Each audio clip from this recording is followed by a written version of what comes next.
कैलाश पर्वत की चोटी पर वायुदेव ने एक दिव्य बच्चे को आशीर्वाद दिया। यह बच्चा हनुमान था, जो अप्सरा अंजना से पैदा हुआ था, जिन्हें वानर महिला का रूप दिया गया था। अपनी पहली सांस से ही हनुमान ताकत और बुद्धि की ऑरा रेडिएट करते थे। बेहद ताकत और एजिलिटी वाले हनुमान एक नॉटी बच्चे थे। वो अक्सर एक पहाड़ से दूसरे पहाड़ पर छलांग लगाते। उनकी हंसी घाटियों में गूंजती, लेकिन उनके प्लेफुल नेचर के पीछे एक नेक दिल और नॉलेज की प्यास थी। एक सनी मॉर्निंग उगते सूरज को पका आम समझकर छोटे हनुमान उसकी तरफ छलांग लगा दी। वायु अपने बेटे को आसमान में उड़ते देख मुस्कुराए। इंद्रदेव ने यह देखकर अपना वज्र हनुमान पर चला दिया। वज्र से घायल होकर हनुमान धरती पर गिर पड़े।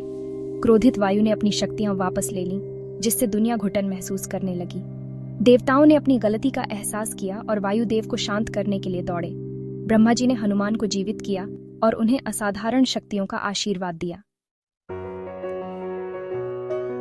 साल बीत गए और हनुमान एक बलवान योद्धा बन गए। एक दिन उनका सामना वनवास में रह रहे राजकुमार राम से हुआ, जो धर्म और सदाचार के प्रतीक थे।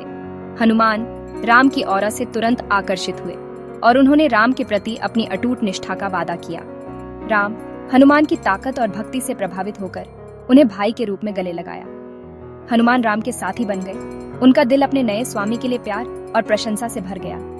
उन्होंने अपना जीवन राम की सेवा में समर्पित कर दिया। उनका हर कार्य उनकी अटूट भक्ति का प्रमाण था। जब राक्षस राजा रावण ने राम की प्यारी पत्नी सीता का अपहरण किया, तो हनुमान दुख और क्रोध से भर गए। उन्होंने किसी भी कीमत पर सीता को ढूंढकर राम के पास वापस लाने की कसम खाई। राम के लिए उनका प्यार उनके डिटर्मिनेशन को बढ़ाता था, उन्हें एक अजेय बल बनाता था। हनुमान रावण के द्वीप राज्य लंका की खतरनाक यात्रा पर निकल पड़े। उन्होंने एक ही छलांग में विशाल समुद्र पार किया। उनकी अपार शक्ति प्रकृति के नियमों को भी चुनौती दे रही थी। लंका में हनुमान को कई चुनौतियों का सामना करना पड़ा। उन्होंने राक्षसी रक्षकों से युद्ध किया, खतरनाक रास्तों से गुजरे और अपनी बुद्धि से अपने दुश्मनों को मात दी। हर कदम पर राम ने उनका विश्वास डगमगाया नहीं, बल्कि उन्हें सबसे मुश्किल समय में भी रास्ता दिखाता रहा। अंत में हनुमान ने सीता को अशोक वाटिका में बंदी पाया। उन्होंने खुद को सीता पर प्रकट किया और उन्हें आशा के प्रतीक के रूप में राम की अंगूठी दी। सीता हनुमान की भक्ति से प्रभावित होकर उन्हें अपना आशीर्वाद दिया और राम के लिए एक संदेश दिया। हनुमान ने अपना मिशन पूरा करके रावण की सेना की ताकत को परखने का फैसला किया। उन्होंने अपनी पूंछ से लंका में आग लगा दी और तबाही मचा दी। आग की लपटें उनके गुस्से का प्रतीक थीं, जो रावण के लिए चेतावनी थी। रावण हनुमान की इस हरकत से क्रोधित होकर उनका सामना किया। एक भयंकर युद्ध हुआ, जिससे लंका की नींव हिल गई। हनुमान राम के प्रति अपने प्यार से प्रेरित होकर अद्वितीय वीरता से लड़े। अपने बहादुरी भरे प्रयासों के बावजूद हनुमान को पकड़ लिया गया। फिर भी कैद में भी वो अडिग रहे, उनका स्पिरिट नहीं टूटा।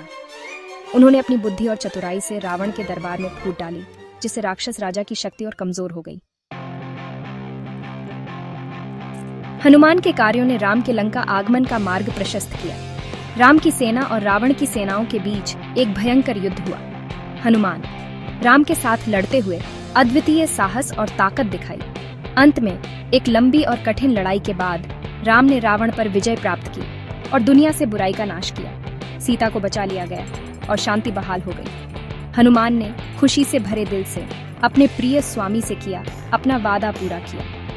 हनुमान की अटूट भक्ति, उनकी अविश्वसनीय ताकत और उनका अटूट साहस हम सभी के लिए प्रेरणा है।